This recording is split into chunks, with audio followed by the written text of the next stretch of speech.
The old community center on Maple Street had been forgotten by everyone. The paint was peeling off the walls, the windows were cracked, and most people thought it was just another empty building waiting to be torn down. But every evening at 6 o'clock, something special happened behind those broken doors, something nobody knew about. Lisa walked quickly through the cold streets, her worn-out backpack heavy on her shoulders. She had just finished her shift at Joe's Diner, where she spent 8 hours serving coffee and burgers to people who barely looked at her. Her feet hurt, her back ached, and she smelled like grease and French fries. But she didn't go home. She never went home at this hour. Instead, she turned down the alley behind the old center and used a rusty key to open the back door. The key had been given to her by mistake 8 months ago, when she asked the property owner if she could use the space. He had laughed and said, "Sure, do whatever you want. That place is falling apart anyway." He thought she was joking. He never checked on her after that day. Inside, the building was dark and cold. Lisa flipped on the battery-powered lantern she had bought from the dollar store. The yellow light filled the main room, showing the circle of mismatched chairs she had arranged that morning. Some chairs were plastic lawn chairs. Others were old office chairs with wheels that didn't work anymore. One was a wooden stool from someone's kitchen. But to Lisa, this room was perfect. Within minutes, she heard the sounds she waited for all day. Small footsteps, quiet voices, the shuffle of worn-out shoes on concrete floors. The children started arriving one by one, slipping through the back door like little shadows. First came Tommy, a 9-year-old with glasses held together by tape. Then his sister Keisha, who was 7 and always carried the same stuffed rabbit. Then came the Rodriguez twins, David and Sophia, who lived 3 blocks away in the homeless shelter. More children followed. 12 in total, 12 kids that the world had forgotten about. "Good evening, everyone," Lisa said with a warm smile that made her tired face light up. "Did you all have dinner?" Most of them nodded, but Lisa knew some were lying. She reached into her backpack and pulled out sandwiches she had made that morning, peanut butter and jelly, simple but filling. She always brought extra food. Always. Because she remembered what it felt like to be hungry. She remembered sitting in class with her stomach growling, too embarrassed to tell anyone she hadn't eaten breakfast. She remembered how hard it was to focus on learning when all you could think about was food. The children ate quietly while Lisa set up the evening's lesson. She spread out the old textbooks she had found at the thrift store. $5 for a box of 20 books. Most were outdated, with covers falling off and pages missing, but the math inside was still good. 2 plus 2 would always equal 4, whether the book was from this year or 20 years ago. "All right," Lisa said, clapping her hands together. "Who wants to show me what they learned yesterday?" 10-year-old James raised his hand. He was the oldest in the group and had failed 4th grade twice. His school had basically given up on him. They passed him along to 5th grade just to get him out of their hair, even though he could barely read at a 2nd grade level. "I practiced the words you gave me," James said quietly. He pulled out a crumpled piece of paper from his pocket. On it, in messy handwriting, were 20 vocabulary words he had copied over and over. Lisa's eyes filled with tears, but she blinked them away. "That's wonderful, James. Let's hear you read them." As James slowly read each word, stumbling sometimes but trying so hard, Lisa thought about why she was really here. It wasn't just about teaching. It was about something bigger, something that had been burning inside her for years. She had grown up just like these kids, poor, forgotten, invisible. Her single mom worked 3 jobs and was never home. Lisa had worn the same shoes for 2 years, even after the soles had holes in them. She had done her homework by candlelight when the electricity got shut off. She had been smart, so smart, but nobody noticed. Nobody cared. She had gotten a scholarship to college, her ticket out, her chance at a better life. But in her 2nd year, her mom got sick. Really sick. Lisa had to drop out to take care of her and pay the medical bills. That was 7 years ago. Her mom was better now, living with Lisa's aunt in Florida. But Lisa never went back to college. She couldn't afford it. Instead, she worked at the diner, serving coffee and dreaming about what could have been. Then one day she saw a little girl sitting outside the library in the rain. The library was closed, but the girl sat there anyway, trying to read a book through the window. That image broke something inside Lisa. Or maybe it fixed something. She realized that she didn't need a college degree to make a difference. She just needed to care enough to try. So she started this, a secret school in an abandoned building. She used her tip money to buy supplies, Pencils, notebooks, erasers, markers. She printed worksheets at the library for 10 cents a page. She spent hours at night creating lesson plans on her phone. She bought blankets from thrift stores so the kids wouldn't freeze in the winter. She used every penny she could spare and then some. Nobody knew about her evening classes. Not her roommate. Not her boss. Not her family. She didn't tell anyone because she didn't want attention. She didn't want praise or recognition. She just wanted these 12 children to have what she never had. A chance. Someone who believed in them. Someone who saw them. "Miss Lisa," little Keisha said, tugging on her sleeve. "Can you help me with this math problem? I don't understand it." Lisa knelt down beside her, looking at the subtraction problem on the page. "Okay, let's think about this together. If you have 8 apples and you give away 3, how many do you have left?" 5, Keisha said uncertainly. "That's exactly right. You're so smart. Now let's write it down as a number problem." As the evening went on, Lisa moved from child to child, helping each one with their struggles. Sophia needed help with spelling. Tommy couldn't understand fractions. David wanted to learn about the solar system. She gave each child individual attention, something they never got in their overcrowded classrooms at school. Around 8 o'clock, when the lesson was ending, Lisa noticed something odd. Through the cracked window, she saw a shadow. Someone was standing outside watching. Her heart started beating faster. Was it the building owner? The police? Someone who would shut her down? She tried to stay calm and focus on the children. "All right, everyone. Same time tomorrow. Don't forget to practice your reading tonight." The children gathered their things and left through the back door, disappearing into the night like ghosts. Lisa started packing up her supplies, but she kept glancing at the window. The shadow was still there. Whoever it was, they weren't leaving. She turned off the lanterns and locked up the building, her hands shaking slightly. As she walked toward the street, she saw the shadow move. It was a person. A man in an expensive-looking coat standing under the streetlight. He was older, maybe in his 60s, with silver hair. Their eyes met for just a second. Then Lisa looked away and walked quickly toward home, her heart pounding in her chest. She had been so careful, so secretive. But someone had found out. Someone had been watching. She had no idea that this moment, this one brief encounter with a stranger on a cold evening, was about to change everything. Not just for her, but for all 12 of those children, and for hundreds more she hadn't even met yet. The shadow would return, and when he did, nothing would ever be the same again. For 3 weeks, Lisa couldn't shake the feeling that someone was watching her. Every evening when she arrived at the old community center, she would check the windows and peer down the dark alley.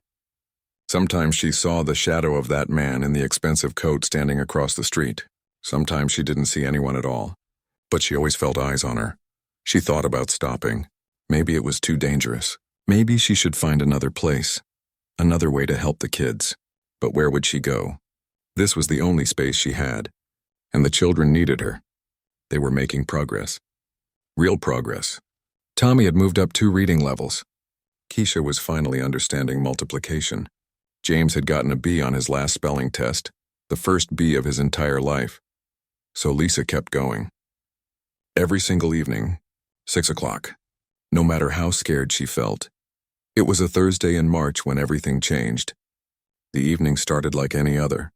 Lisa arrived with her backpack full of supplies and her containers of sandwiches. The children came one by one through the back door. They settled into their mismatched chairs, pulled out their notebooks, and waited for the lesson to begin.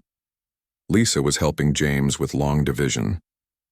He was struggling with a problem about dividing 72 by 8, and she was showing him how to think about it in smaller pieces.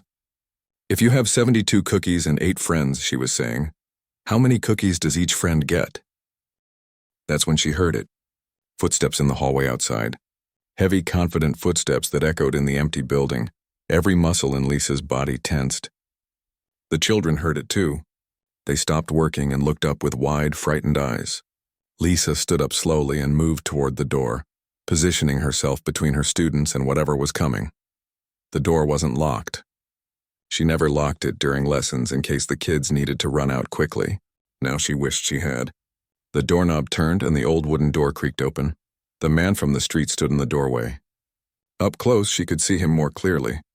He was definitely in his 60s, with perfectly trimmed silver hair and sharp, intelligent eyes. His coat was the kind you saw in expensive stores downtown, the kind that cost more than Lisa made in 3 months. Behind him stood a younger woman, maybe 30 years old, holding a tablet and wearing a professional-looking blazer. "I'm sorry," Lisa said, and her voice came out stronger than she felt. Her heart was hammering in her chest, but she kept her chin up and her eyes steady. "This is a private session. You need to leave. Now." The man held up both hands in a peaceful gesture like he was approaching a frightened animal. "Please don't be alarmed. My name is Richard Chen. I own the commercial properties on this block, including this building." Lisa's stomach dropped to her feet. The owner, the actual owner of the building. She had been caught. After 8 months of secret teaching, of giving these kids hope, it was over. She was trespassing. She could be arrested.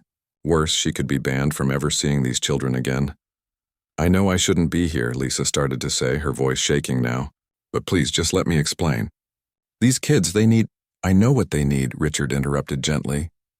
"I've been watching you for 3 weeks. Through that window." He pointed to the cracked window where Lisa had seen the shadow. "I've watched you teach these children with supplies you clearly bought yourself. I've watched you bring them food. I've watched you stay late to help the ones who struggle the most." Lisa didn't know what to say. Was this good or bad? She couldn't read his expression. The woman behind him stepped forward and spoke for the first time. "Mr. Chen has been looking for someone like you. We didn't want to interrupt until we were sure." "Sure about what?" Lisa asked, confused. Richard walked slowly into the room, his expensive shoes making soft sounds on the concrete floor. He looked around at the battery-powered lanterns, the worn textbooks, the mismatched chairs. He looked at the children, who were all staring at him with a mixture of curiosity and fear. Then he did something Lisa never expected. He sat down on one of the plastic lawn chairs. It wobbled under his weight, but he didn't seem to mind. He looked up at Lisa with eyes that held something she hadn't seen from a stranger in a long time. "Respect? I needed to see if this was real," he said quietly. "I needed to see if you were doing this for the right reasons. Because I've met a lot of people who say they want to help, but very few who actually do, especially when nobody's watching." Lisa's mind was racing. She didn't understand what was happening. "Are you going to call the police?" "No," Richard said. "I'm going to ask you to continue your lesson. I want to see you teach." "What? Why, please. Just trust me." Lisa looked at the children. They were waiting for her to tell them what to do. Little Keisha was clutching her stuffed rabbit tightly. James had his pencil frozen in midair over his notebook. The twins were holding hands. They all looked scared. She made a decision. If this was going to be their last lesson together, she would make it count. She would show this rich man in his expensive coat what these children were capable of. She would show him why they mattered. "Okay, everyone," Lisa said, sitting back down. "Let's continue. James, remember what we were talking about? 72 cookies for 8 friends?" For the next hour, Lisa taught like she had never taught before. She turned fractions into a pizza game, cutting imaginary pizzas into slices and asking the kids to figure out how much each person would get. She made history come alive by telling stories about brave people who had changed the world, people who had started out poor just like them. She taught grammar by having the kids create silly sentences that made everyone laugh. She explained science by talking about how plants grow from tiny seeds into something beautiful. Richard Chen watched everything. He didn't interrupt. He didn't check his phone. He just sat in that wobbly plastic chair and paid attention. The woman with the tablet was taking notes, but Lisa tried not to think about that. When 8 o'clock came, Lisa dismissed the class like always. "Same time tomorrow, everyone. Keep practicing those fractions. And James, I'm so proud of how hard you're working on that division." The children gathered their things slowly, looking nervously at the strangers, but one by one they slipped out the back door into the night. When the last child was gone, Lisa turned to face Richard Chen. She was ready for whatever was coming. Ready to beg him not to tear this down. Ready to fight for her students, but she wasn't ready for what he said next. 27 years ago, I was homeless," Richard began, his voice thick with emotion. "I slept in doorways. I ate from trash cans. I had nothing, nobody." He paused, and Lisa saw his eyes getting wet. "There was a teacher. Her name was Mrs. Patterson. She found me sleeping outside her classroom one winter morning. She could have called the police. She could have walked away, but she didn't." He stood up from the chair and walked to the window, looking out at the dark street. "She let me sleep in her classroom. She brought me food. She tutored me after school every single day for 2 years. She's the reason I'm standing here today. She's the reason I'm not dead in some alley. She's the reason I was able to finish school, go to college, build a business. Everything I have I owe to her. Lisa felt tears running down her face, but she didn't wipe them away. Richard turned back to face her. Mrs. Patterson died 5 years ago. I never got to properly thank her. I never got to show her what her kindness had created. Since then, I've been looking for a way to honor her memory. I've donated to schools. I've funded scholarships. But nothing felt right. Nothing felt like enough. He pulled out his phone and opened something on the screen. Then he handed it to Lisa. On the screen were architectural drawings. Beautiful, detailed drawings of this building transformed. There were proper classrooms with desks and chairs. There was a computer lab. There was a library. There was a kitchen. There was even a small gym. I want to turn this building into a real learning center, Richard said. Free tutoring for any child who needs it. After-school programs. Technology access, meals, everything these kids deserve. Everything I wished I had when I was their age. Lisa stared at the drawings, unable to speak. But I need someone to run it, Richard continued. Someone who understands what these children need. Someone who's already proven they'll sacrifice everything for them. Someone who doesn't do this for money or recognition, but because they can't stand by and watch kids suffer. He looked directly into Lisa's eyes. I need you. The phone felt heavy in Lisa's hands. This couldn't be real. Things like this didn't happen to people like her. Why me? She whispered. Because 3 weeks ago my property manager told me someone was breaking into this building. He wanted to call the police. I told him to wait. I came here expecting to find drug dealers or squatters. Instead, I found you, and I've been watching ever since, asking myself the same question Mrs. Patterson probably asked herself 27 years ago. What kind of person does this? What kind of person gives everything and asks for nothing? The woman with the tablet stepped forward. Mr. Chen wants to hire you as the director of the Patterson Learning Center. You would oversee all the programs, hire teachers, develop curriculum. You would have a full salary, benefits. Everything you need to not just help 12 kids, but hundreds. Lisa's legs felt weak. She sat down on one of the chairs before she fell down. I don't have a degree. I didn't finish college. I'm just a waitress. You're not just anything, Richard said firmly. You're exactly what these kids need. And you're exactly what I've been looking for.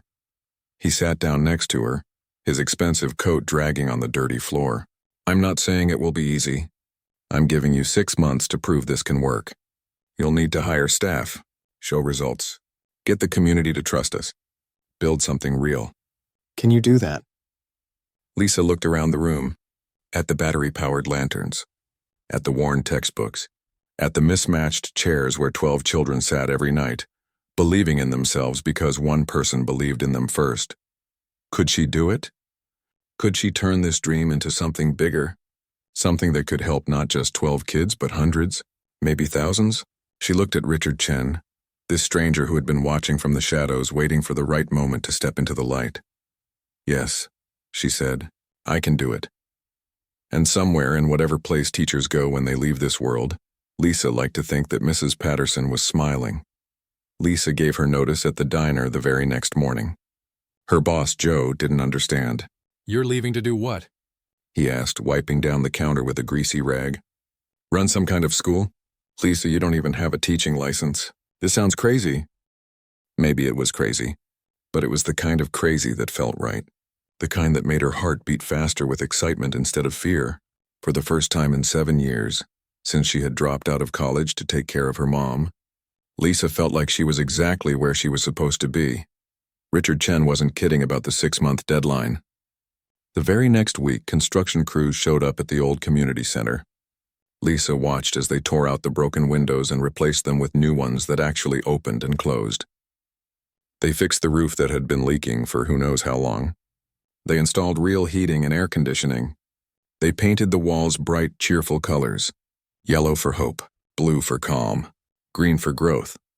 But fixing a building was the easy part. The hard part was everything else. Lisa needed to find teachers. Real teachers who knew what they were doing. She spent days calling retired teachers from the phone book, visiting local churches, posting flyers at community colleges. Most people were interested until they heard the pay.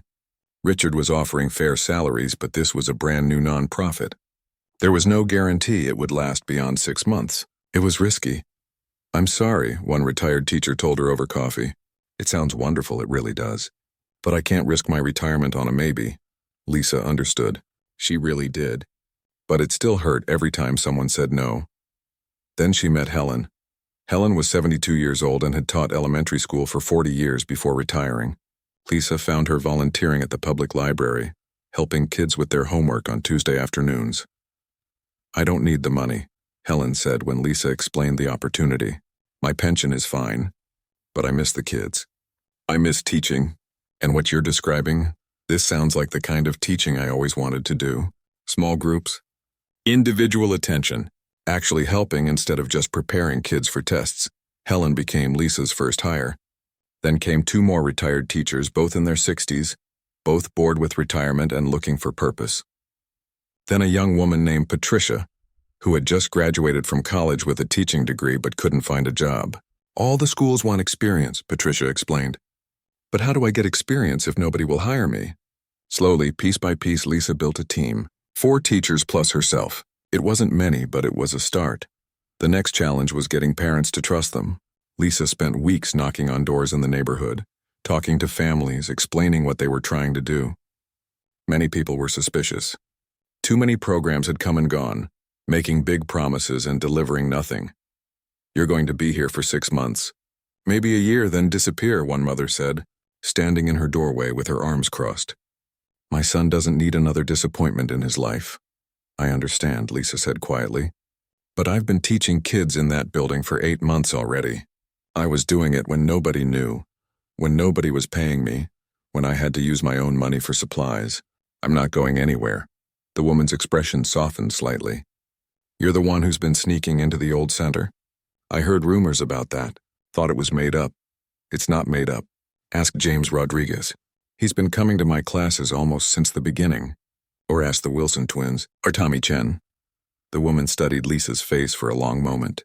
Then she opened the door wider. "My daughter struggles with reading. The school says she's fine, but I know she's behind. Can you help her?" "Yes," Lisa said. "That's exactly why we're here." Word spread slowly. One parent told another. One child told a friend. The 12 kids who had been coming to Lisa's secret classes told everyone who would listen.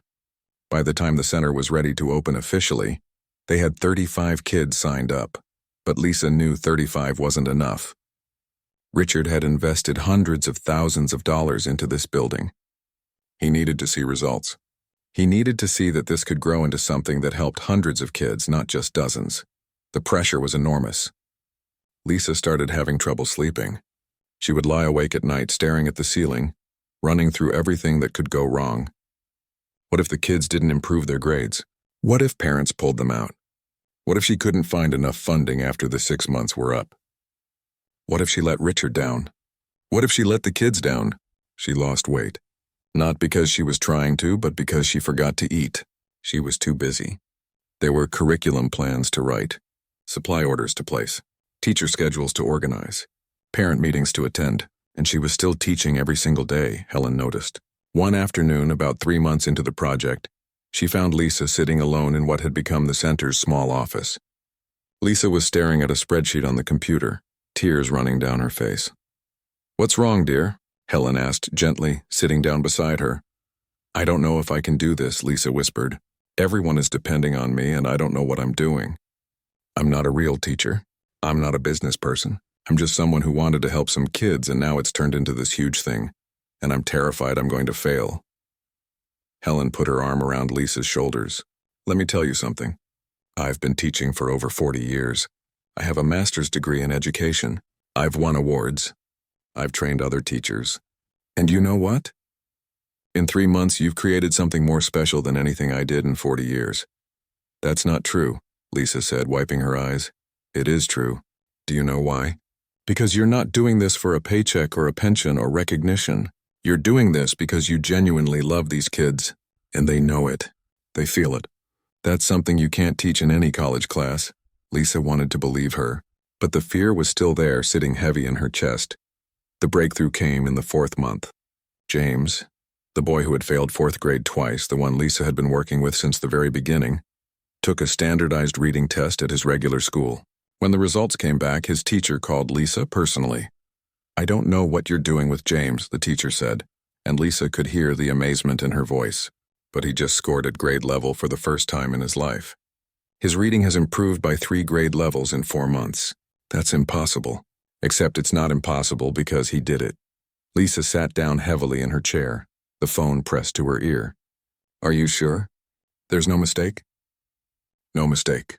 Whatever you're doing, keep doing it." After she hung up, Lisa just sat there for a minute, letting it sink in. Then she stood up and walked out into the main room where Helen was working with a small group of students. "It's working," Lisa said, and she was smiling so wide her face hurt. "Helen, it's actually working." More good news followed. Tommy improved his math scores. Keisha was reading chapter books on her own. Patricia's students were showing up early and staying late because they didn't want to leave. Parents started calling, asking if their kids could join. The waiting list grew from 20 names to 50. Then to 75 local businesses started noticing. A bookstore donated 200 books. A technology company gave them 10 refurbished computers. A restaurant owner started providing free meals twice a week. The community was rallying around them, but there were still struggles. One teacher quit because the work was harder than she expected. The heating system broke in January and took 2 weeks to fix. Some students weren't improving as fast as others, and their parents got frustrated. Lisa had to have difficult conversations about patience and realistic expectations, and the money was always tight. Richard had funded the renovation in the first 6 months of operations, but Lisa needed to prove they could be sustainable. She spent hours writing grant applications. She organized fundraisers. She reached out to everyone she could think of for donations. There were days when she wanted to give up. Days when the weight of responsibility felt like too much. Days when she wondered if one person could really make a difference. But then she would walk into the center and see kids laughing while they learned. She would watch Tommy help a younger student with homework. She would see James reading a book, actually choosing to read because he enjoyed it now. She would hear parents say thank you with tears in their eyes, and she would remember why she started this. Not for the recognition or the salary or to prove anything to anyone, but because these kids deserved a chance, because she knew what it felt like to be invisible, to be written off, to have people give up on you before you even started. As the 6-month deadline approached, Lisa prepared her report for Richard. She had numbers to show him. Test scores that had improved, attendance rates, student retention, success stories. But she also had something more important. She had hope. Real, tangible hope that this could be something bigger than any of them had imagined. The night before her meeting with Richard, Lisa walked through the center after all the students had gone home. She ran her hand along the wall where they had hung the children's artwork. She looked at the neat rows of books in the library. She sat in one of the proper chairs, not the mismatched ones from before. This was real. This was happening. And in the morning she would find out if it would continue. She thought about Mrs. Patterson, the teacher who had saved Richard all those years ago. She wondered if Mrs. Patterson had felt this same mixture of fear and hope. If she had wondered whether her small act of kindness would matter in the long run. Lisa hoped that somehow, somewhere, Mrs. Patterson knew that her kindness had created ripples that were still spreading. That saving one homeless boy had eventually led to saving dozens of other children. Tomorrow would tell if those ripples would continue to spread, or if they would end here. Lisa took a deep breath, turned off the lights, and locked the door. Whatever happened next, she knew she had given everything she had. And sometimes that's all anyone can do. The meeting was scheduled for 10 o'clock on a Monday morning. Lisa arrived at Richard Chen's downtown office at 9:30, clutching a folder full of reports and data. Her hands were shaking so badly that she had to set the folder down on the reception desk. The office was nothing like she expected. She thought it would be cold and corporate, all glass and steel and expensive art that nobody understood. But Richard's office was warm. There were plants everywhere. Photographs of children covered one entire wall, and in the corner sat that same wobbly plastic chair from the old community center, the one he had sat on that first night. "I kept it," Richard said, noticing her staring at the chair, "to remind me where this all started, to remind me not to lose sight of what matters." Lisa sat down across from his desk, her stomach in knots. The woman with the tablet was there too, along with two other people Lisa didn't recognize. They introduced themselves as members of Richard's foundation board. They would be voting on whether to continue funding the center. "Before we look at your report," Richard said, "I want to tell you something. 6 months ago, I offered you this opportunity with a test period. I told you that you needed to prove this could work." That was partially true. Lisa's heart sank. Partially true? What did that mean? Richard leaned forward, his hands folded on the desk. "The truth is, I already knew it would work. I had been watching you for 3 weeks before I walked through that door. I saw how those kids looked at you. I saw the change in them. I knew you were the real thing. The 6 months wasn't really about testing you. It was about testing something else." "I don't understand," Lisa said quietly. One of the board members, an older woman with kind eyes, spoke up. "We needed to know if this could scale. If it could grow beyond just you and 12 kids in a room. If other teachers could do what you do. If parents would trust it. If the community would support it. That's what we were really testing." Lisa's mouth went dry. She opened her folder with trembling hands and pulled out her report. "Then you should see this." For the next 30 minutes, she walked them through everything. She showed them the test scores. James and 5 other students had improved their reading by 2 to 3 grade levels. 10 students had gone from failing math to passing. Attendance at the center was 97%, which was higher than most schools in the district. She showed them the growth. They had started with 12 students. Now they had 75 enrolled with a waiting list of over 100. She showed them the community support. Local businesses had donated over $30,000 in supplies and services. Parents had volunteered over 500 hours of their time. She showed them the teacher retention. All 4 of her teachers had stayed. They weren't leaving. They loved the work too much. But then Lisa put down the papers and looked Richard in the eye. "But the numbers don't tell you the real story. The real story is about kids who didn't believe in themselves 6 months ago, and now they do. It's about Tommy, who told me last week that he wants to be an engineer when he grows up. 6 months ago, he didn't think he'd even finish high school." Her voice cracked, but she kept going. "It's about Keisha, who was so shy she wouldn't speak in class. Now she's reading her stories out loud to the other kids. It's about the Rodriguez twins, who were living in a shelter. Their mom got a job because she knew her kids were safe with us after school. They're in an apartment now, a real home." She pulled out one more paper from her folder. It was wrinkled and stained, clearly handled many times. "This is a letter from James's mother. She doesn't speak English very well, so she had her neighbor help her write it. She says that for the first time, her son doesn't hate school. He doesn't pretend to be sick to stay home. He gets up early to get his homework done before coming to the center. She says we gave her son his future back." Lisa's eyes filled with tears, but she didn't try to hide them. "You asked me to prove this could work. I can't give you perfect data. I can't promise every single kid will succeed, but I can tell you that we're changing lives, real lives. And if you give us the chance, we can change so many more." The room was quiet. The board members were looking at each other, having silent conversations with their eyes. Lisa held her breath. This was it.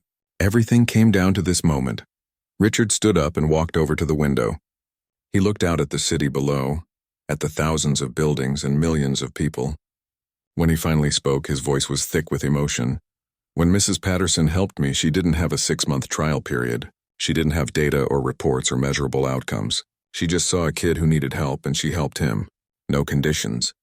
No timeline. Just pure compassion." He turned back to face the room. "I gave Lisa a deadline because I'm a businessman. Because that's what businessmen do. We set goals and timelines and metrics. But watching what she's built, I realize I was applying the wrong framework. This isn't a business. This is a mission." The woman with the tablet was smiling. The board members were nodding. Lisa didn't dare hope, but something in her chest was starting to flutter. "Lisa," Richard said, sitting back down, "the board and I met yesterday. We made a decision before you even walked in this room today." Her heart stopped. "We're not going to fund the center for another 6 months." Everything inside Lisa collapsed. She had failed. Despite all the progress, all the work, all the lives changed, it wasn't enough. The tears that had been threatening to fall finally spilled down her cheeks. "We're going to fund it for the next 5 years," Richard continued, and Lisa's brain couldn't process the words fast enough. Full funding. Salaries for 10 teachers instead of 5. Money for a van to pick up kids who can't get to the center on their own. A meal program for breakfast and dinner. Everything you need. Lisa just stared at him, unable to speak. The older board member was grinning now. That's not all. We want to use your center as a model. We're going to open 3 more centers in other cities next year, and we want you to train the directors, to teach them what you've learned, to help them build their own programs. But that's still not all, Richard said, and now he was smiling too. I've established a $10 million endowment. The interest alone will be enough to keep these centers running permanently. This isn't going to end in 5 years or 10 years. This is going to continue long after both of us are gone. Lisa couldn't breathe. This was too much, too big, too impossible. Why? She whispered. Why are you doing all this? Richard came around the desk and sat in the chair next to her. Because 27 years ago, one teacher changed my entire life. She saved me. And because 6 months ago, I watched you do the same thing for 12 kids when you thought nobody was watching. That's who you are. That's why this works. He pulled out a piece of paper and slid it across to Lisa. It was a check, made out to the center, for the first year's funding. The number had so many zeros that Lisa had to count them twice. There's one condition, Richard said, and Lisa's stomach tightened again. There was always a condition. The center needs a name, a real name. I was thinking we call it the Patterson Rodriguez Learning Center, after the teacher who saved me, and the teacher who's saving so many others. No, Lisa said immediately. I don't want my name on it. This isn't about me. It's not about ego, the older board member said gently. It's about honoring what you've done. It's about inspiring others. When people ask who Rodriguez is, we'll tell them. We'll tell them about the waitress who spent her tip money on pencils, who taught in an abandoned building because she couldn't stand to see kids suffer, who built something from nothing but love and determination. Richard nodded. Your story matters, Lisa. It matters because it shows that you don't need wealth or degrees or connections to change the world. You just need to care enough to try. That's a lesson worth teaching. Lisa looked down at the check in her hands, at the folder full of data that suddenly seemed meaningless compared to the weight of this moment. 6 months ago, she had been a waitress with a secret. She had been teaching 12 kids in the dark with battery-powered lanterns and hope. Now she was sitting in a downtown office, holding a check that would change hundreds of lives, maybe thousands. The ripple effect that had started with Mrs. Patterson helping a homeless boy was spreading wider and wider. And somehow, impossibly, Lisa had become part of that ripple. Okay, she said, her voice barely above a whisper. The Patterson Rodriguez Learning Center. But only if we can add something to the mission statement. What's that? Richard asked. That we never forget why we're here. That it's not about the building or the budget or the data. It's about seeing kids who feel invisible and showing them that they matter. That someone believes in them. That they deserve a chance. Richard extended his hand and Lisa shook it. His grip was firm and warm. Deal. Now let's get to work. We have a lot of kids waiting for us. As Lisa left the office that day, walking out into the bright sunshine, she thought about all the moments that had led here. Her own struggles growing up poor, dropping out of college, working at the diner, finding that rusty key, the first nervous child who showed up to her secret class, the shadow watching through the window. Every moment had mattered. Every choice had led here. She pulled out her phone and called Helen. When the older woman answered, Lisa could barely get the words out through her tears. We did it, she said. Helen, we really did it.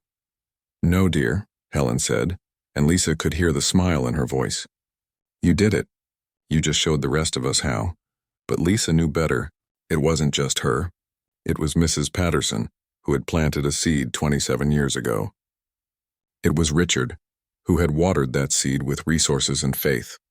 It was Helen and the other teachers who had taken a chance.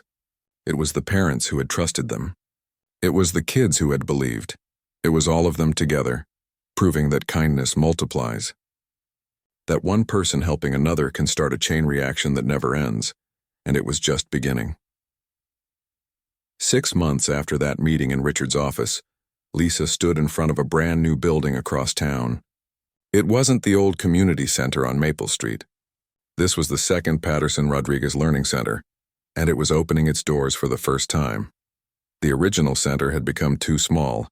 They had over 150 kids now, with teachers running programs from morning until evening. They had expanded into tutoring, art classes, music lessons, sports programs, and even a summer camp. The waiting list had grown to over 300 names. So they had opened a second location. And in 3 months, a third center would open in Chicago, then another in Atlanta. The ripple was spreading faster than anyone had imagined. But standing there on opening day, watching families stream through the doors, Lisa felt something unexpected. Not joy, exactly. Not pride, something closer to overwhelming gratitude mixed with disbelief. How had she gotten here? How had a waitress with a dream become the director of a program changing thousands of lives? "You look nervous," Helen said, walking up beside her. Helen was now the head teacher at the original location, and she had helped train all the new staff for this second center. "I am nervous," Lisa admitted. "What if we can't maintain the quality? What if it gets too big and we lose what made it special in the first place?" Helen smiled and patted her arm. "That's exactly why it will stay special. Because you're still worried about that. The day you stop worrying is the day we'll have a problem." The opening ceremony was small and simple, just like Lisa wanted. No politicians making speeches. No news cameras. Just families, teachers, and Richard Chen, who had insisted on being there despite his busy schedule. Richard stood at the front of the room and addressed the crowd. "This building represents a simple truth," he said, "that every child deserves someone who believes in them. That education isn't just about test scores and grades. It's about hope. It's about showing kids that they matter." He gestured to Lisa. "2 years ago, I found this woman teaching in an abandoned building with nothing but battery-powered lanterns and determination. She didn't have funding or fancy equipment or even proper chairs. But she had something more important. She had love for kids who needed her." Lisa felt her face flush as everyone turned to look at her. She still wasn't comfortable with attention. "Now," Richard continued, "we're opening our second center. Soon there will be more. And it's all because one person decided that she couldn't stand by and watch children suffer. Remember that. Remember that changing the world doesn't require wealth or power. It requires courage and compassion." After the ceremony, Lisa walked through the new center, observing the first classes. The building was beautiful, with bright walls, new computers, shelves full of books, and proper desks and chairs. But more beautiful than the building were the faces of the children sitting in those chairs. Their eyes were bright with curiosity and hope. In one room, she saw Tommy helping a younger student with math problems. Tommy, who 18 months ago couldn't divide 72 by 8, was now tutoring others. He had grown 3 inches and had gotten glasses that actually fit his face. He smiled when he saw Lisa watching from the doorway. In another room, Keisha was reading a story she had written to a group of first graders. The shy little girl who used to hide behind her stuffed rabbit was now confident, articulate, and dreaming of becoming a writer. She had already filled 3 notebooks with stories. James was there too, but not as a student anymore. At 12 years old, he had become a volunteer junior helper, assisting teachers with younger kids. He told Lisa he wanted to be a teacher when he grew up. "Like you," he said. "I want to help kids like me." These were the moments that made everything worth it. Not the funding or the new buildings or the expansion plans. But these kids transformed from invisible and forgotten into visible and valued. Later that afternoon, Lisa sat in her small office at the original center, answering emails. There was so much administrative work now. Hiring decisions, budget approvals, curriculum development, partnership proposals. Sometimes she missed the simplicity of those early days when it was just her and 12 kids in a dark room. There was a soft knock on her door. "Come in," Lisa called. A woman she didn't recognize stepped inside. She was young, maybe 25, with nervous eyes and worn-out clothes that Lisa recognized immediately. The clothes of someone working multiple jobs just to survive. "Are you Lisa Rodriguez?" the woman asked quietly. "I am." "How can I help you?" The woman sat down and took a deep breath. "My name is Angela. I work at a grocery store during the day and clean offices at night. I have a 6-year-old daughter who's struggling in school. I heard about this place, about what you do here. I was hoping maybe you could help her." Lisa smiled warmly. "Of course. That's exactly why we're here. When can she start?" "Really?" Angela's eyes filled with tears. "Just like that? No forms or fees or waiting lists?" "Well, there is a form," Lisa admitted. "Just basic information, but no fees. Ever. And yes, she can start this week if you'd like." Angela broke down crying. "I don't know how to thank you. Her teacher says she's behind and might need to repeat kindergarten, but I can't afford a tutor. And I'm working so much I don't have time to help her myself. I felt like I was failing her. Lisa came around the desk and sat beside Angela, handing her a tissue. You're not failing her. You're working 2 jobs to provide for her. That's not failure. That's love. And now you have help. You don't have to do this alone anymore. After Angela left with enrollment forms and a schedule, Lisa sat quietly for a moment. She saw herself in that mother. The desperation, the guilt, the feeling of not being enough. She had felt all of that when she was younger, watching her own mother work herself to exhaustion.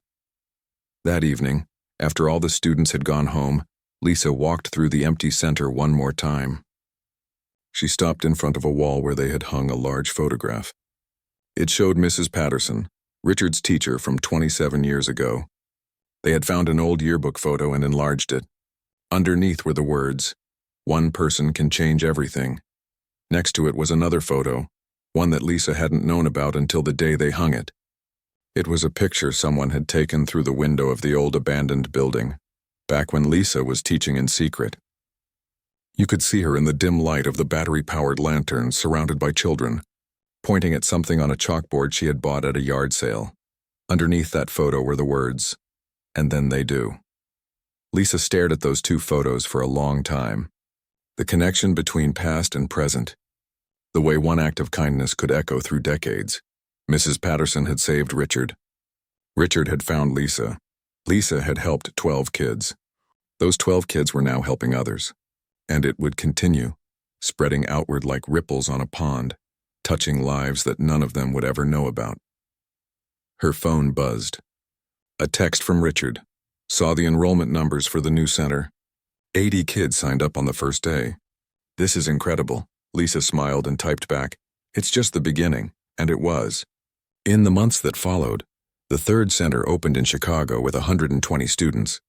Then the 4th in Atlanta. Then a 5th in Houston. Other cities started calling, asking how to replicate the model. Foundations reached out wanting to partner. Universities wanted to study what they were doing, but through all the growth and attention, Lisa never forgot the core mission. On Tuesday evenings, she still taught a small class herself. She insisted on it. No matter how busy she got with administrative work, she needed to stay connected to why this all mattered. She needed to sit across from a struggling student and watch the moment when something clicked, when confusion turned to understanding, when defeat turned to hope. One of those Tuesday evenings, about a year after the first expansion, Lisa was working with a 9-year-old girl who was struggling with reading. Her name was Michelle, and she reminded Lisa so much of her younger self. Smart but overlooked, capable but unsupported, hungry for knowledge but starving for attention. They were working through a simple book together, sounding out words when Michelle suddenly looked up at Lisa with wide eyes. "I can read this," Michelle said, wonder in her voice. "Miss Lisa, I'm actually reading." Lisa felt tears spring to her eyes, but she blinked them back. "You are? You've been working so hard and now look what you can do." Michelle threw her arms around Lisa in a spontaneous hug. "Thank you for not giving up on me." Lisa hugged her back tightly. "I will never give up on you. Never." That night, driving home through the quiet streets, Lisa thought about all the people who had played a part in this story. Mrs. Patterson, who had died never knowing the full scope of what her kindness had created. Richard, who had taken his second chance and used it to give thousands of kids their first chance. Helen and all the other teachers who had taken a risk on an uncertain dream. The parents who had trusted them with their children. The volunteers who gave their time. The donors who gave their money. But most of all, she thought about the kids. The ones who had shown up to that abandoned building in the dark, trusting a stranger to help them. The ones who kept coming back, kept trying, kept believing even when everything else in their lives was hard. They were the real heroes of this story. They were the ones who had taken their pain and struggle and used it as fuel to become something more. They were the ones who would grow up to be teachers, doctors, engineers, artists, and leaders. They were the ones who would remember what it felt like to be helped and would reach back to help others. Years from now, Lisa knew, some of these kids would be standing in front of their own classrooms or their own centers, helping the next generation. The ripple would continue. It would never stop. Because that's what happens when you plant seeds of kindness. They grow into forests. Lisa pulled into her driveway and sat in the car for a moment, looking up at the stars. She thought about the girl she used to be, the one who had dropped out of college, the one who had served coffee and burgers and wondered if her life would ever matter. That girl had no idea what was coming. She had no idea that her small act of teaching 12 kids in secret would turn into this. She had been so scared back then, so uncertain, so sure that she wasn't enough, but she had been enough. She had always been enough. And now she knew the truth that would guide her for the rest of her life. You don't have to be perfect to make a difference. You don't have to have all the answers or all the resources. You just have to care enough to try. You just have to show up. You just have to believe that one person, even someone who feels small and invisible, can change the world. Because they can, and they do. Every single day, Lisa got out of the car and walked to her front door, already thinking about tomorrow's classes. There would be more kids to teach, more lives to touch, more ripples to create, and she couldn't wait.